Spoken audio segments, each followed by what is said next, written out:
بسم اللہ الرحمن الرحیم. السلام علیکم ناظرین. پروگرام نقطہ نظر کے ساتھ میں ہوں آپ کا میزبان محمد اجمل جامی. میرے ساتھ تشریف رکھتے ہیں مجیب الرحمان شامی صاحب.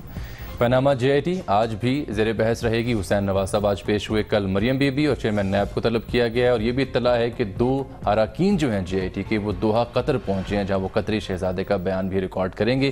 اور JIT کی انہی پیشیوں کے حوالے سے جو سیاستدانوں کی مختلف آراء ہیں ان پر بھی ہم تبصرہ کریں گے. بالخصوص عمران خان صاحب جو چترال میں بولے وہ بھی زیر بحث رہے گا. ساتھ ساتھ جو سندھ میں نیب کے اختیارات ختم کرنے کا بل اسمبلی میں منظور کیا گیا ہے, اس کے بھی قانونی پہلوؤں پر غور آج ہم پروگرام میں کریں گے. لیکن شامی صاحب سب سے پہلے نہیں, مگر الیکشن کمیشن نے اس کی طرف آ رہا ہوں میں, مگر میں وہی بات کرنے لگا تھا. الیکشن کمیشن آف پاکستان نے جو عمران خان صاحب کی توہین عدالت کا معاملہ ہے اس پر فیصلہ محفوظ کیا ہے 10 جولائی تک. اس پر بھی بالخصوص ہم آج تبصرہ آپ کا شامل کریں گے پروگرام میں. لیکن اس سے پہلے میں آنا چاہ رہا تھا, آج جو قومی کرکٹ ٹیم کے کھلاڑی ہیں جو چیمپئنز ہیں, چیمپئنز ٹرافی جیت کر آئے, ان کے لیے آپ کو یاد ہوگا وزیر اعظم نے 1 کروڑ روپے کا انعام کا اعلان کیا تھا, اور یہ بھی کہا تھا ان کے اعزاز میں ایک تقریب منعقد کی جائے گی. آج وہ تقریب منعقد ہوئی, ہم نے دیکھی بھی. وہ وہاں وزیر اعظم پاکستان کھلاڑیوں سے مخاطب ہوئے, کرکٹ بورڈ سے مخاطب ہوئے, اور بڑی دلچسپ گفتگو انہوں نے وہاں پر کی. کچھ جوانی کی یادیں بھی تازہ کی, اور کچھ کھیل اور کھلاڑیوں کا ذکر کرتے کرتے کچھ دبے لفظوں میں کافی باتیں وہ سیاست کی بھی کہہ گئے. ذرا سننا لیں ان کو, پہلے دیکھیے. مشکل سے 10 اوورز ہوئے ہوں گے تو وہ کالج کے انسٹیٹیوٹ کے لڑکے آ گئے, اور آ کے انہوں نے گراؤنڈ کے اندر گھسائے. کوئی 5-7 ہی تھے, اور انہوں نے جناب آ کے وکٹیں اکھاڑ دیں, اور ہم سب کو وہاں سے چلتا کیا کہ آپ کون ہیں یہاں پہ انسٹیٹیوٹ کی گراؤنڈ پہ کھیلنے والے. بہرحال ہمیں بڑا دکھ ہوا, چلے گئے ہم. اتنی تکلیف ہوئی اس دن کہ آج یہ جو پاناما لیگز میں اتنی تکلیف نہیں ہو رہی. جب بھی کبھی کوئی باؤنسر مجھے کبھی آیا ہے نا, بچپن مجھے یاد ہے اچھی طرح سے, مجھ سے برداشت نہیں ہوتا تھا کہ اس شخص نے مجھے باؤنس کیا, میں بھی اس کو ہک کر کے باہر چھکا یا چوکا لگاؤں اس کو. اور اکثر و بیشتر میرا چوکا, یہ کم از کم چوکا کامیاب ہو جاتا تھا, اور کبھی کبھی باؤنڈری پہ پکڑے بھی جاتے تھے. بڑی دلچسپ گفتگو. لیکن شامی صاحب کچھ گزارش کرنا چاہ رہا ہوں آپ سے. یہ ہم جب کرکٹ کھیلتے تھے نا, آپ نے تو شاید کرکٹ نہ کھیلی. میں تو کرکٹ نہیں کھیلی, لیکن میرے بیٹے جو ہیں عمر شامی صاحب, وہ تو کھیلتے رہے. وہ بہت اچھے کرکٹر تھے گورنمنٹ کالج لاہور میں, اور میں نے ان کو روک دیا, وگرنہ وہ ان میں صلاحیت تھی کہ وہ ٹیم میں شامل ہوتے. اچھا, آپ کہانی سنیے جو انہوں نے کہا نا گراؤنڈ سے نکالے جانے کا واقعہ. ہوتا یوں کہ کسی گراؤنڈ میں آپ جب کرکٹ میچ کھیلنے جاتے ہیں تو گراؤنڈ بک کروانی پڑتی ہے, پہلے سے نام لکھا ہوتا ہے اتنے بجے سے اتنے بجے تک میچ ہوگا, یا پھر عام پاک ہو تو وہاں بھی آپ جو پہلے پہنچ گیا وہ باری لے گا اپنی. اب اگر کسی کو بیچ میچ کے اگر باہر نکالا جائے تو جب بڑے آتے ہیں, گراؤنڈ مینجمنٹ آتی ہے فیصلہ کرنے سے, تو سب سے پہلے وہ پوچھتے ہیں کہ یہ باری تھی کس کی. تو پھر بتایا جاتا ہے جناب یہ فلاں کی باری تھی. پھر وہ کہتے ہیں کہ آپ میچ جاری رکھیں, آپ باہر نکل رہے ہیں. تو کچھ سیاسی گفتگو بھی سے عمران خان صاحب جو ہیں, اچھا انہوں نے جو آ کے میں تو اس لیے وضاحت کی نا آپ کو, ہنگامہ کیا ہوا ہے, اور یہ جو JIT کام کر رہی ہے, جس طرح کے حالات پیدا ہوئے ہیں, تو نواز شریف صاحب کو یہ لگ رہا ہے کہ کوئی ان کو باہر کرنا چاہتا ہے. لیکن دیکھیے وہ بڑے اچھے کرکٹر تھے, اور اگر کرکٹ کھیلتے رہتے تو بہت آگے بڑھتے. پھر وزیر اعظم نہ ہوتے. پھر وزیر اعظم بننے کی کوشش میں اس وقت مصروف پائے جاتے. تو بہرحال عمران خان صاحب جو تھے, انہوں نے کرکٹ میں نام پیدا کیا, بہت بڑا, تو کرکٹ کے ذریعے سیاست میں آئے, اور نواز شریف صاحب سیاست میں آئے اور سیاست کے ہو کر رہ گئے. تو آج انہوں نے بڑا اچھا کیا. ان کے جو ہمارے کھلاڑی ہیں, ہمارے ہیرو ہیں, ان کے اعزاز میں ایک بہت اچھا ریسیپشن دیا. اگرچہ کہ ایک اسلام آباد کے ہائی کورٹ میں ایک صاحب درخواست لے کے پہنچ گیا ہے کہ وزیر اعظم کو یہ حق حاصل نہیں ہے, اور کورٹ نے اس پر فیصلہ محفوظ کر لیا. ٹیکس کی رقم سے یہ پیسے دیے جا رہے ہیں, تو یہ کیوں دیے جا رہے ہیں؟ تو اس لیے دیے جا رہے ہیں کہ جن قوم کے سپوتوں نے نام روشن کیا ہے, ان کو وزیر اعظم کا ثوابدیدی فنڈ رکھا ہی اس لیے جاتا ہے, اس میں سے پیسے دیے جائیں. اب اصل میں بات آج ان کی منطق سنیے نا, وہ کہتے ہیں جی کھلاڑی تنخواہ اور دیگر فیسز بھی جو میچ فیس ہے وہ بھی لیتے ہیں, تو لہٰذا اس کی ضرورت نہیں ہے. یہ کافی کوئی دل جلے معلوم ہے. ہمارے جو شہید ہیں ہم ان کو بھی کمرات نہ دیں. ہمارے جو پولیس کے لوگ مارے جاتے ہیں, اور سرحدوں کے اندر دہشت گردوں سے لڑتے ہوئے, ان کے لیے ہم خصوصی پیکج اناؤنس کرتے ہیں, اور ان کو خراج عقیدت پیش کرتے ہیں. اور ان کے لیے ان کی بیوگان جو ہیں، ان کے بچے جو ہیں، ان کے لیے روزگار کے مظاہر پیدا کرتے ہیں، ان کی خاص خبر گیری کرتے ہیں. اگر ہم کہیں کہ وہ تو ملازمت کر رہے تھے، اپنا فرض ادا کیا وہ، تو یہ بہت ہی احمقانہ بات بھی ہوگی اور سفاکانہ بھی ہوگی. دیکھیں اس طرح کی درخواستیں جو ہیں عدالتوں کا جو وقت ہے نا، وہ بھی قوم کی امانت ہے. بالکل، انہوں نے بڑے اہم فیصلے کرنے ہیں. عدالتیں جو ہیں دیکھیں ان کو باقاعدہ ان کو بھی بہت یعنی ان کی مراحت ہیں، ان کی تنخواہیں ہیں، ان پر اخراجات ہیں، تاکہ لوگوں کو انصاف مہیا ہو سکے. میرا نہیں خیال پوری دنیا میں کبھی ایسا ہوا کہ کوئی ٹیم جیت کے آئے، اس کے لیے انعام کا اعلان کیا جائے اور اسے چیلنج کر دیا جائے. اور اس طرح کی درخواستوں کو انٹرٹین کرنا جو ہے وہ وقت ضائع کرنے کے مترادف ہے. اور یہ اس طرح کے جو درخواست گزار ہیں ان پر ہرجانہ ہونا چاہیے اور ان سے پورے وقت کی قیمت وصول کرنی چاہیے. اور تو اور اب دیکھیے، اب ہمارے بڑے سینئر پارلیمنٹیرین ہیں، سیاستدان ہیں، سینیٹر ظفر علی شاہ، جو سینیٹر رہے لیکن مسلم لیگ نون نے پھر ان کو ٹکٹ نہیں دیا تو وہ کچھ ناراض ہو گئے. بلکہ انہوں نے آج ڈان نے تو لکھا ہے سابق رہنما پاکستان مسلم لیگ نون. سابق ہی سمجھیں آپ ان کو.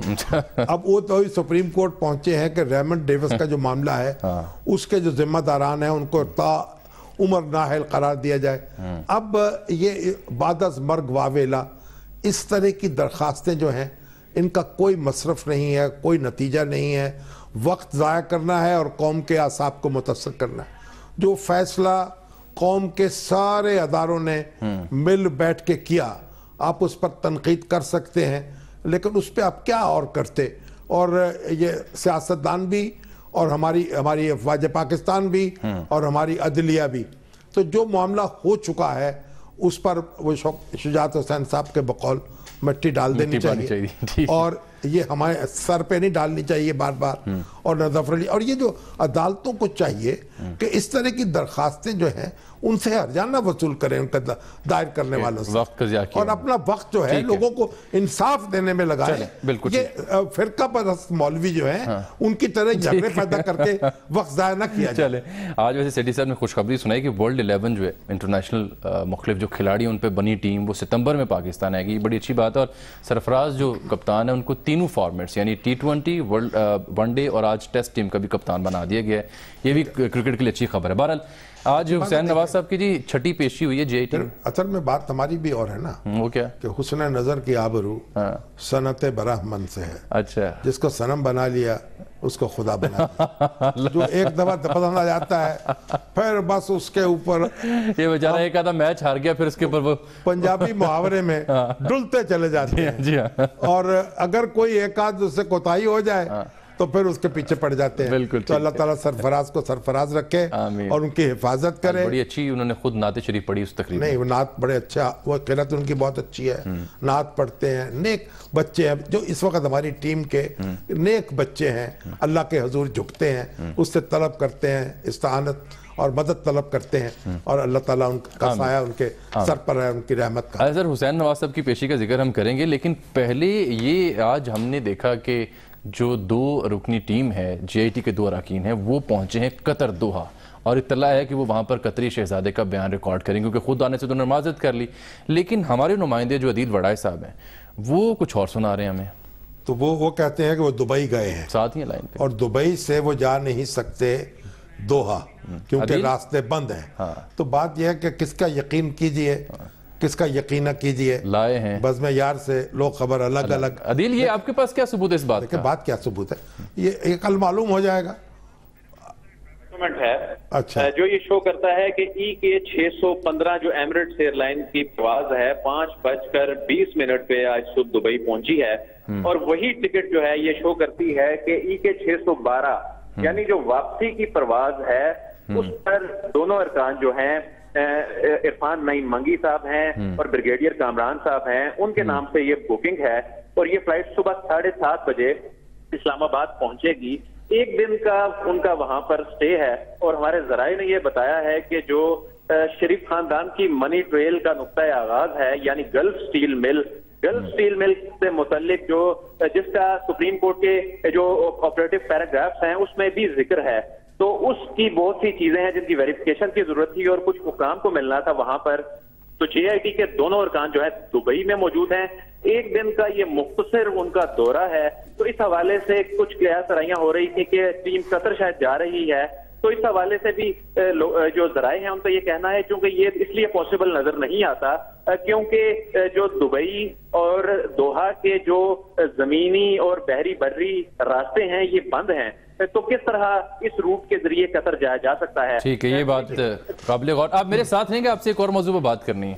دیکھیے عدیل صاحب جو ہیں اگر ان کی رپورٹ درست ہے، لاجک تو اس میں موجود ہے، تو کل پھر ہم ان کو شابش دیں گے اور ان کو بھی منہ جو ہے موتیوں سے بھر دینا چاہیے. بالکل. تو اگر دنیا ٹی وی کی جانب سے میاں عامر محمود صاحب پر لازم ہے اور نوید کاشف صاحب پر، اور ایک آدھ موتی اگر ہم سے لینا چاہے تو وہ بھی لے لیں. تعریفی اسناد کے ساتھ کچھ مال موتی بھی دیا جائے. ٹھیک ہے نا جی.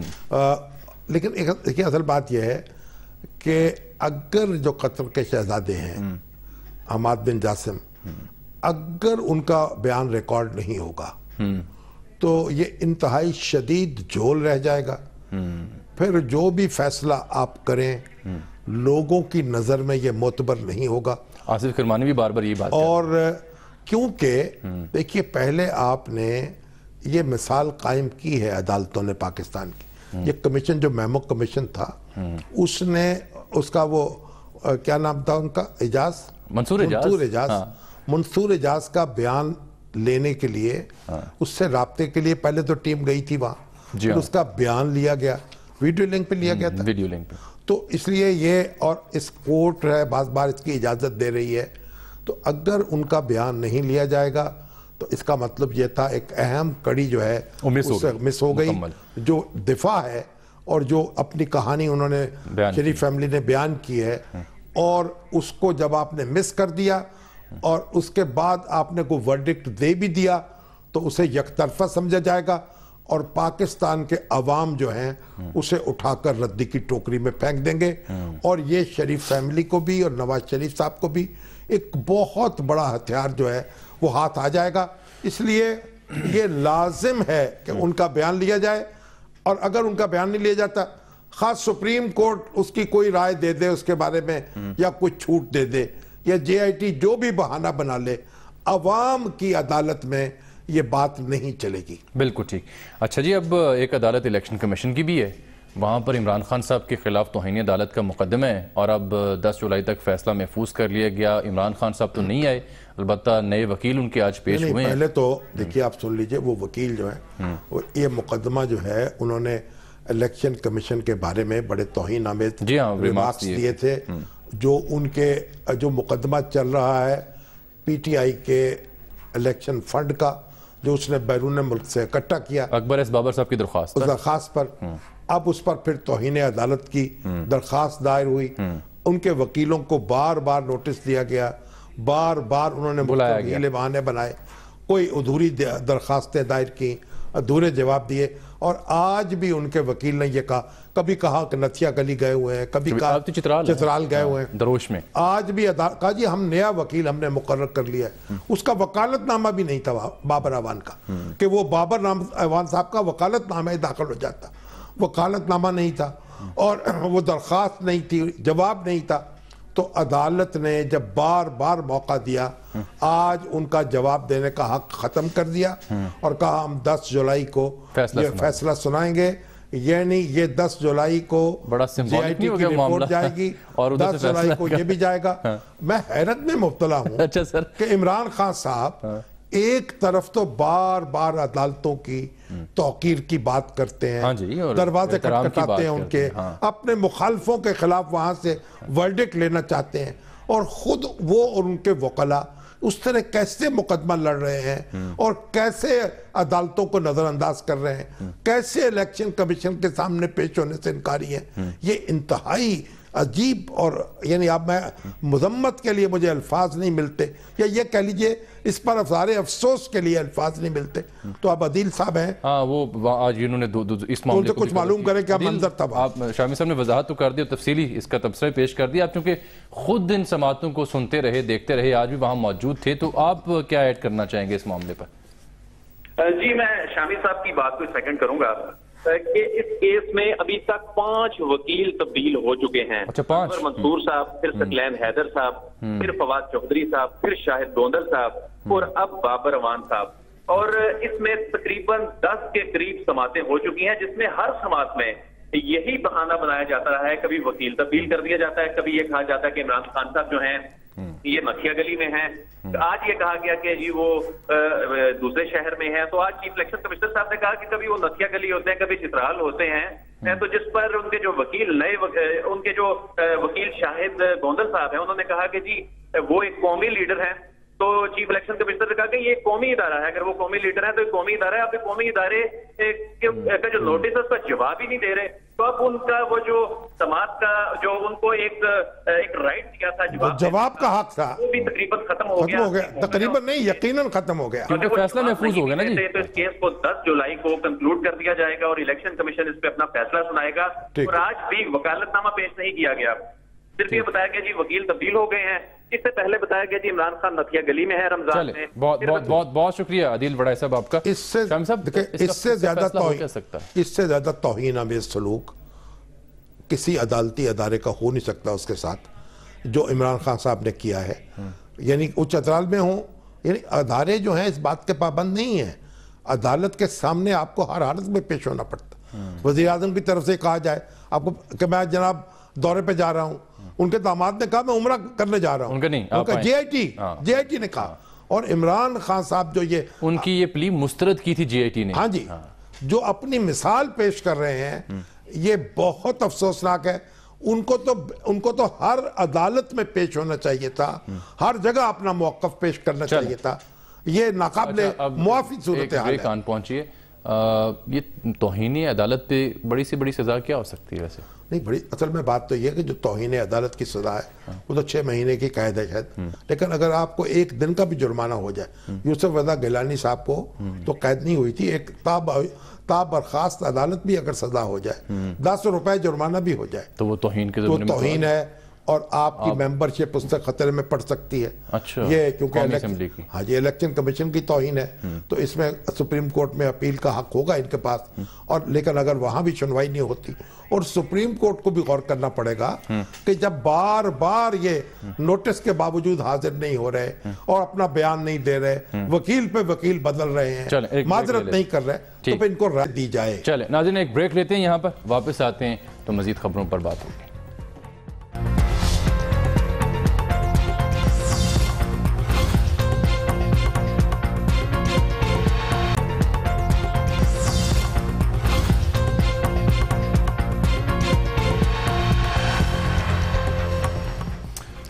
ویلکم بیک ناظرین۔ شاہم صاحب، آج طلال چودھری صاحب نے بھی ایک بڑا دلچسپ بیان دیا اور چترال میں عمران خان صاحب بھی بولے، تو میں چاہ رہا ہوں ذرا دونوں کو سن لیں ہم۔ پہلے دیکھیے طلال چودھری صاحب نے کیا کہا۔ واٹس ایپ کال کا جواب نہ آئے، تصویر لیکیج کا جواب نہ آئے، تفتیش کون لکھتا ہے اس کا جواب نہ آئے، اگر جواب نہیں آئیں گے ان سوالوں کے تو انصاف پر سوالیہ نشان اٹھے گا، ہم سوال کرتے رہیں گے، عدالتوں سے بھی اور عوامی جے آئی ٹی سے بھی، کیونکہ فیصلہ تو عوامی جے آئی ٹی سے آنا ہے۔ قطری شہزادہ پیچھے پیچھے، جے آئی ٹی آگے آگے بھاگ رہی ہے۔ اداروں کا فرض بنتا ہے کہ جو کٹ پتلیاں ہیں وہ جہاں بھی ہیں انہیں اس سازش سے، اس ڈرامے بازی سے روکیں۔ جو کہتے ہیں ان کی تو رپورٹ ہی کوئی اور لکھتا ہے، اور میرے بھائی یہ نہ ہو کہ آخر میں فیصلہ بھی کوئی اور لکھے، ہمیں یہی ڈر ہے۔ اس ایک جملے کے لیے میں نے آپ کو ان کا پورا بیان سنایا ہے، تو یہ ان کا جملہ جو ہے وہ نورانی صاحب کی جو رپورٹ تھی، سٹوری تھی ڈیلی نیوز میں، اس میں یہ وہ جملہ اس میں چھپا ہوا ہے، کیونکہ انہوں نے بتایا تھا کہ جو جے آئی ٹی نے رپورٹ پیش کی ہے عدالت میں، اس میں اراکین جو ہیں جے آئی ٹی کے ان کے صرف دستخط ہے، اس کے اراکین نے پڑھے بغیر دستخط کر دیے ہیں، اس کی انہوں نے مثالیں بھی دی تھی کہ ایک صاحب تو وہ ہیں جو ایس سی پی کے سیکریٹری کے طور پر خود منٹس جنہوں نے بنائے، اور جو پھر ایس سی پی کے چیئرمین سے ایسی باتیں منسوب کی گئی جو ریکارڈ کے مطابق نہیں تھیں، اور اس پہ بھی ان کے دستخط ہیں، تو اس کا مطلب ہے انہوں نے پڑھے بغیر دستخط کر دیے ہیں۔ تو اس معاملے میں دوبارہ پھر عدالت جو ہے اس کو دیکھنا پڑے گا، اور یہ بات تو درست ہے کہ اگر یہ ان سوالوں کے جواب نہیں ملیں گے تو پھر یہ بات کہی جائے گی کہ فیصلے کو اور لکھ رہا ہے، بالکل دستخط کہیں اور ہو رہے ہیں. ٹھیک ہے. اب عمران خان صاحب بھی آج چترال میں مخاطب ہوئے، بالخصوص اسحاق ڈار صاحب پر. کل تو وہ بذریعہ ٹویٹ ان سے مخاطب تھے، آج ذرا خود ہم کلام وہ دیکھیے. اسحاق ڈار کی جو آپ نے شکل دیکھی تھی، مجھے کوئی کچھ کہنے کی ضرورت نہیں ہے، اس کی شکل ہی سب کچھ کہہ رہی تھی. انہوں نے بے نظیر سے کیا کیا، انہوں نے نصرت بھٹو سے کیا کیا، تو پتہ نہیں وہ آسمان اوپر سے نیچے گرنے لگا ہے. وہ بیچارہ جناب چھوٹا سا بچہ، وہ بیچارہ صرف اس کے 7 بچے ہیں، 3 بیوی ہیں، صرف 45 سال کا، لیکن چھوٹا سا بچہ دیکھے نا، بڑا ظلم ہو گیا اس کے اوپر. یہ سارے ڈرامے کر رہے ہیں. خان صاحب بھی اب جواب تو دیں گے نا جی. ٹھیک. اصل میں جو اسحاق ڈار صاحب نے جو کل گفتگو کی بہت طویل، میرا خیال ہے کہ ان کا جو اپنا مزاج ہے اور جو ان کا اپنا ایک رویہ رہا ہے وہ اس سے منافی تھی. ٹھیک ہے. اس کا اپنے جذبات کو قابو رکھتے تو یہ اچھی بات ہوتی.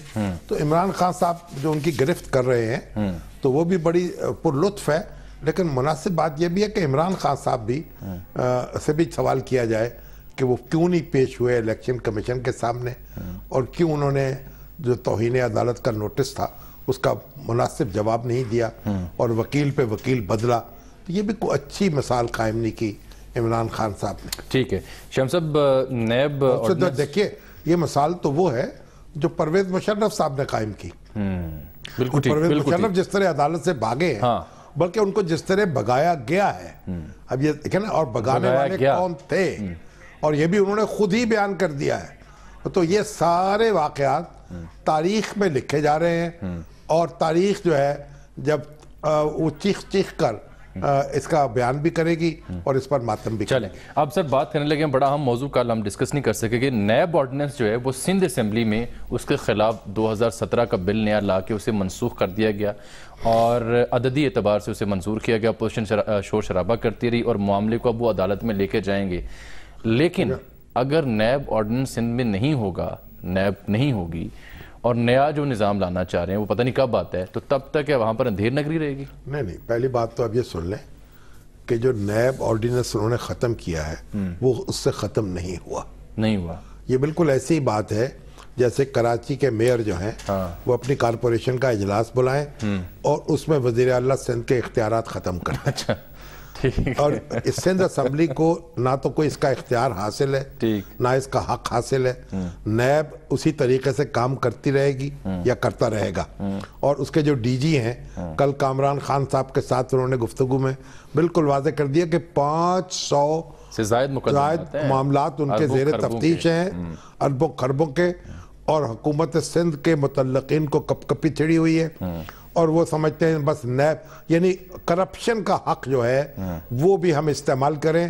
اور آج قاہرہ صاحب نے، قمرالزمان قاہرہ نے ایک بڑی دھواندار پریس کانفرنس کی ہے، اور جس میں کہا ہے کہ جو قطری شہزادہ ہے اس کا بیان لینے کے لیے نہیں جانا چاہیے، جے آئی ٹی کو وہاں نہیں جانا چاہیے. ان کی ضرورت نہیں ہے کیونکہ خط کی کوئی حیثیت ہی نہیں. انہوں نے بڑا ایک ایمانداری کا اور دیانتداری کا درس دیا ہے.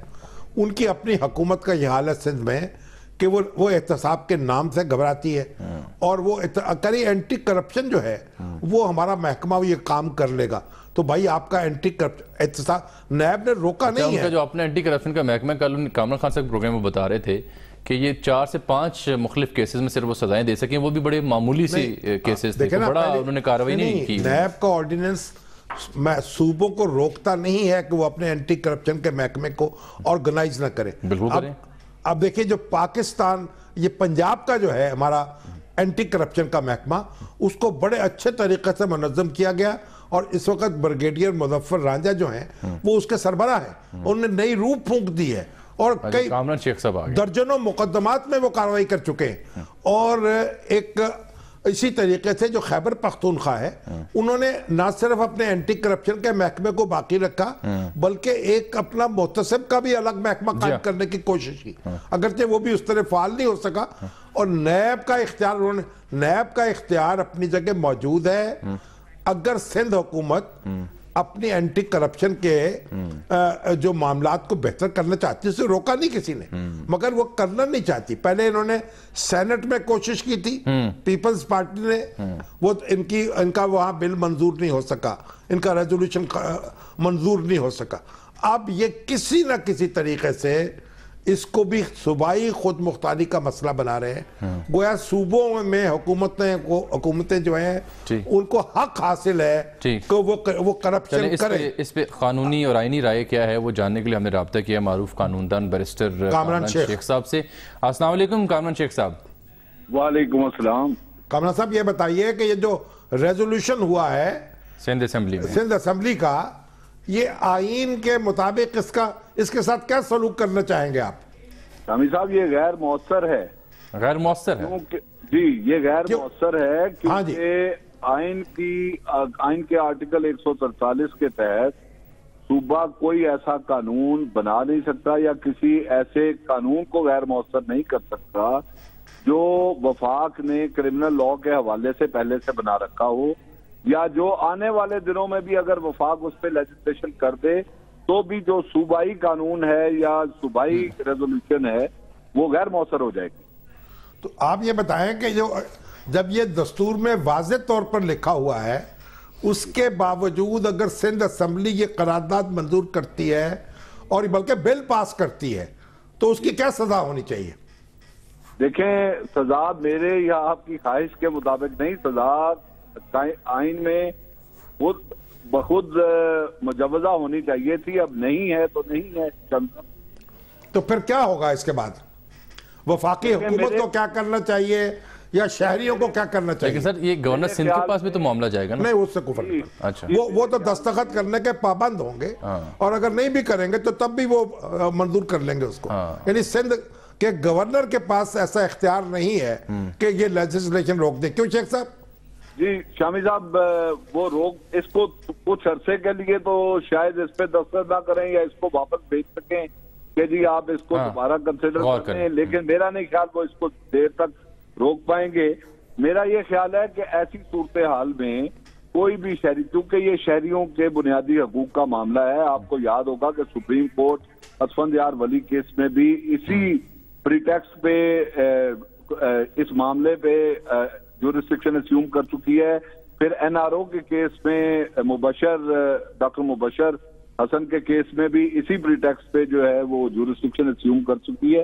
تو کوئی بھی فریق، کوئی شہری بھی یہ درخواست فائل کر سکتا ہے، کوئی ادارہ بھی یہ درخواست فائل کر سکتا ہے، اور اگر فیڈریشن یہ چاہے تو فیڈریشن بھی اس میں ڈائریکٹ آرٹیکل 184(1) کے تحت سپریم کورٹ میں یہ درخواست دائر کر سکتی ہے کہ اس قانون، یہ غیر مؤثر قانون ہے جو سندھ اسمبلی نے پاس کیا ہے اور اس کی کوئی حیثیت نہیں. ٹھیک ہے، بہت بہت شکریہ آپ کا بیرسٹر کامران. یہ جو کیسے نا یہ سٹل بورن بیبی ہے، یہ مردہ بچہ ہے جو سندھ اسمبلی کے زچہ خانے میں جنم دیا گیا، اور وہ اس میں روح پھونکنے کی کوشش کر رہے ہیں. اس میں روح پھونکی نہیں جا سکتی، لیکن آئین جو ہے وہ اس میں اس کو اگر باہر رکھیں گے زیادہ تو بو آئے گی، روح نہیں پھونکی جائے گی. اور نیب کو، یہ پیپلز پارٹی کے دوستوں کو بڑی بری لگنی ہے بات یہ، نہیں جو مرضی بری لگے، وہ کہتے ہیں صوبائی معاملہ لے آتے ہیں. نہیں وہ یعنی کرپشن، یہ حق ہے صوبے کا کرپشن کرنا. وہ کہتے ہیں ہم اس سے بہتر قانون لے کے آئے. کیا کیا آج تک؟ کیا کیا انہوں نے؟ سر الیکشن آنے والا نا. نہیں یہ سب فضول باتیں ہیں. اور الیکشن آنے والا ہے، سارے جو اراکین اسمبلی ہیں وہ الیکشن لڑیں گے، تب نیا سیٹ اپ ہوگا، نیب نہیں ہوگا تو کون پوچھے گا؟ نہیں اب یہ تو ان کی آرزو پوری نہیں ہوگی، یہ تو ان کڑوا گھونٹ پینا پڑے گا. ایک بریک لے لیتے ہیں، ناظرین ملتے ہیں آپ سے اس بریک کے بعد.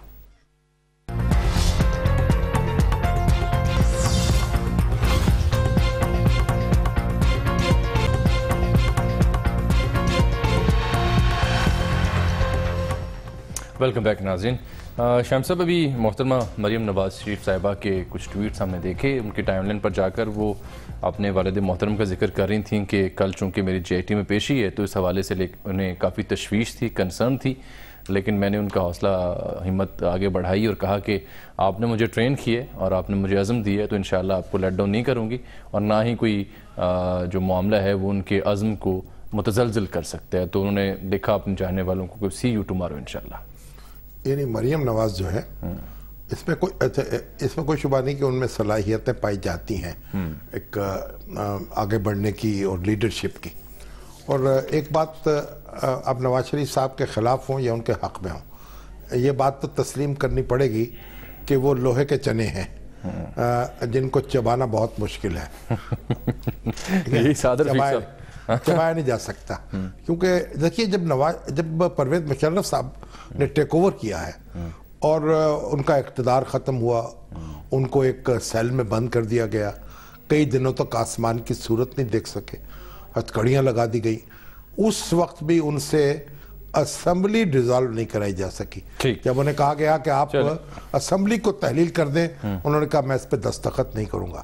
تو اس لیے اس سے زیادہ اور کیا ثبوت ہو سکتا ہے جی ایک آئینی عزم کا. ایک اس سے ہٹ کے ایک معاملہ, اور وہ قطر اور خلیجی ممالک کے تنازع سے جڑا ہے.